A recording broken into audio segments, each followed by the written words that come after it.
And finally, new rule 12 years after 9/11, and amidst yet another debate on whether to bomb yet another Muslim country, America must stop asking the question, why do they hate us?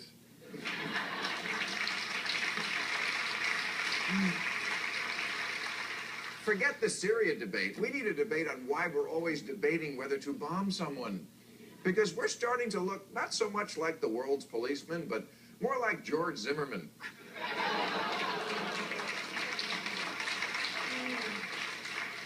Itching to use force and then pretending it's because we had no choice. Now, I'm against chemical weapons, and I don't care who knows it.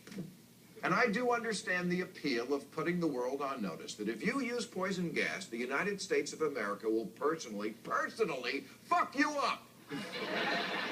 We will seek out the counsel and support of the entire nation of families, and then no matter what they say, we'll go ahead and fuck you up.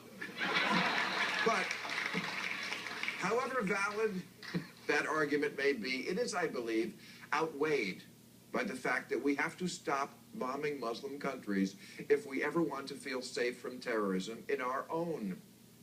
The chemical weapons treaty is important, but to the jihadi on the street, it just looks like we're always looking for a new reason to bomb them. Even worse, bombing seems to be our answer for everything. Since 1945, when Jesus granted America air superiority,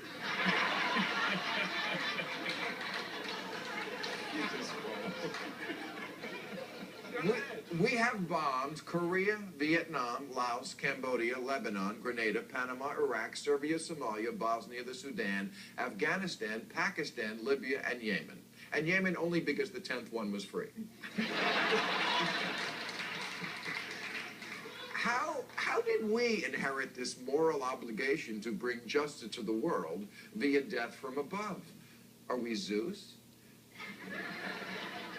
It doesn't make any sense. Our schools are crumbling, and we want to teach everyone else a lesson. And look,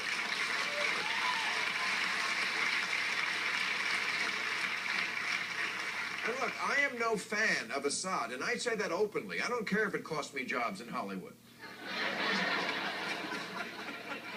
I think he is the worst kind of sociopath, the kind who commits unspeakable acts, but who looks like a shoe salesman at Macy's.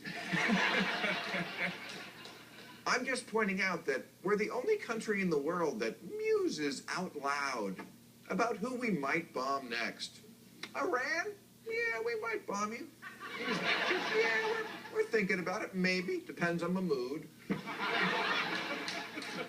We did this with Iraq after 9/11, even though they had nothing to do with 9/11. We do it with Iran every day, and now it's Syria's turn. We're like a schoolyard bully who's got every kid in the class nervous they're going to be next.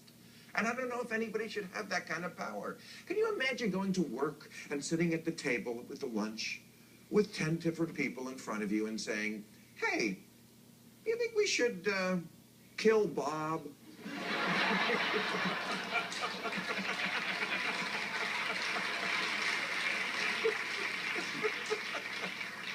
Well, it would send a message to Steve. Who acts like this? People in other countries don't talk like this. Probably because if they did, we'd bomb them. And we're the only nation, as we have seen in this Syrian fiasco, who threatens to drop bombs on you while telling you we don't want to get involved. We're just bombing. Please, don't get up. Just bombing. No boots on the ground. No, a little light bombing will be out of your hair in a week. I remember being on the Howard Stern show 12 years ago this week, right after 9/11. And Howard said that in retaliation for 9/11, America should bomb a Muslim country. Any Muslim country, it didn't matter which one. And yet somehow I was the one on trial for talking crazy. And